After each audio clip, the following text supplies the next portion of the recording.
여러분 안녕하십니까? 계속해서 대구 경북 소식을 전해드리겠습니다. 오늘 우리 지역은 대체로 맑은 가운데 폭염이 다소 주춤하겠습니다. 오늘 아침 제저 기온은 대구 22.6도, 안동 19.7도, 포항 23도 등 19도에서 23도의 분포를 보였습니다. 낮 최고 기온은 대구 30도, 구미 31도, 포항 26도 등 26도에서 31도의 분포를 보이겠습니다. 대구 기상지청은 내일부터는 차츰 기온이 올라 더위가 다시 기승을 부리겠고 주말쯤 한 차례 더 비가 올 것으로 내다보고 있습니다. 형산강으로 이어지는 포항철강공단의 구무천 퇴적물에서 최근 기준치의 13,000배가 넘는 수은이 검출돼 충격을 주고 있습니다. 이전의 조사 때보다 오염이 더 심해졌는데요. 인근 토양의 수은 오염도 심각한 것으로 드러났습니다. 장미쁨 기자의 보도입니다. 포항 형산강 수은 오염이 예상보다 더 심각한 것으로 드러났습니다. 포항시가 전문기관에 의뢰해 4월부터 6월 말까지 형산강 지류인 구무천 일대에 대해 수은 오염도를 조사한 보고서입니다. 그런데 구무천 한가운데 지점의 하천 퇴적물에서 기준치의 13,000배에 달하는 폐기물 수준의 수은이 검출돼 충격을 주고 있습니다. 구문천 지역에서 검출된 최고의 수은 농도가 약 916mg/kg이거든요. 이 수준은 미나마카 사고 당시의 오염도 수준으로 매우 수은 오염도가 심각한 상태로 보여집니다. 지난해 8월 말 3,000배의 수은이 검출된 것과 비교하면 8개월여 만에 오염도가 더 심해졌습니다. 게다가 조사 지점 23곳 가운데 17곳이 중장기적 관리가 필요한 매우 나쁨 수준으로 나타났습니다. 이번에 구무천 인근 토양에 대해서도 처음으로 오염 실태 조사가 이루어졌는데 그 결과 역시 충격적입니다.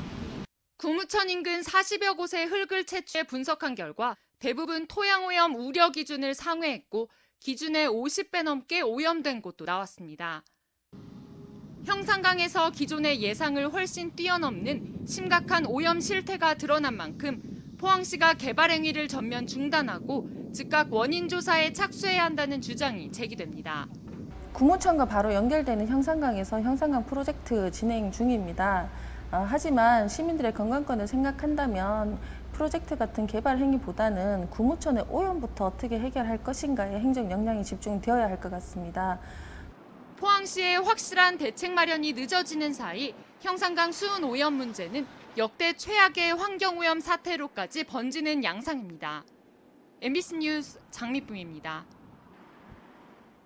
대구문화방송이 보도한 대구문화관 위탁 문제와 관련해 대구시가 재공모 끝에 대구문화재단을 위탁 운영기관으로 선정했습니다. 대구시는 대구문화관 위탁 운영기관 선정을 위한 심의위원회를 열어 응모한 3개 단체 가운데 가장 높은 점수를 얻은 대구문화재단에 2019년 12월까지 운영을 맡기기로 결정했습니다. 한편 대구시는 이번 공모 과정에 관장을 미리 선임해야 한다는 필수 조건을 달아 대구시 출자 출연 기관인 대구문화재단을 노골적으로 배제했다는 지적을 받자 재공모를 하는 등 물의를 일으켰습니다. 대구시가 지난 4월부터 목욕탕과 찜질방, 백화점과 병원 등 60여 곳에서 레지오넬라균 검출 여부를 조사한 결과 대상 186곳 가운데 12.3%인 23곳에서 레지오넬라균이 검출됐습니다. 레지오넬라균에 감염되면 최대 사흘 정도 열이 날 수 있고 심하면 폐렴에 걸릴 수도 있습니다. 대구시는 다중이용 목욕장과 다중이용 시설의 냉각탑과 급수시설을 소독하는 등 철저한 관리를 당부했습니다. 권영진 대구시장과 대구공무원노동조합이 대구사회복지공동모금회가 전개하고 있는 착한 일터에 가입해 나눔 실천에 나섭니다. 시 공무원들이 모은 성금은 대구 전 지역 기초생활수급자와 차상위 계층 등 위기 가정의 의료비와 생계비로 지원될 예정입니다. 기부 참여를 원하는 시민은 대구사회복지공동모금회 홈페이지에서 자세한 내용을 안내받을 수 있고 성금은 국세청 연말정산 서비스와 자동 연계돼 연말정산 혜택을 받을 수 있습니다. 대구 119 구급대가 올 상반기 4분 44초마다 출동한 것으로 나타났습니다. 대구 소방안전본부는 올 상반기 54,900여 차례 출동해 36,000여 건의 구급활동을 펼쳤다고 밝혔습니다. 이는 지난해 같은 기간보다 출동 건수는 6.9%, 구급 활동 건수는 2.6% 늘어난 것으로 대구 시민 68명당 1명꼴로 119 구급 서비스를 이용했습니다. 연령별로는 65세 이상이 36.1%를 차지해 지난해보다 2.2%포인트 늘었습니다. RFID, 즉 무선 주파수 인식 방식을 이용한 음식물 쓰레기 세대별 종량제 방식이 확대되고 있습니다.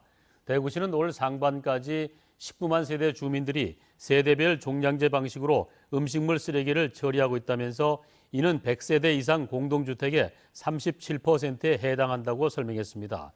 음식물 쓰레기 세대별 종량제 방식은 RFID 카드를 이용해 버린 음식물 쓰레기 양만큼 수수료를 부과하는 방식입니다.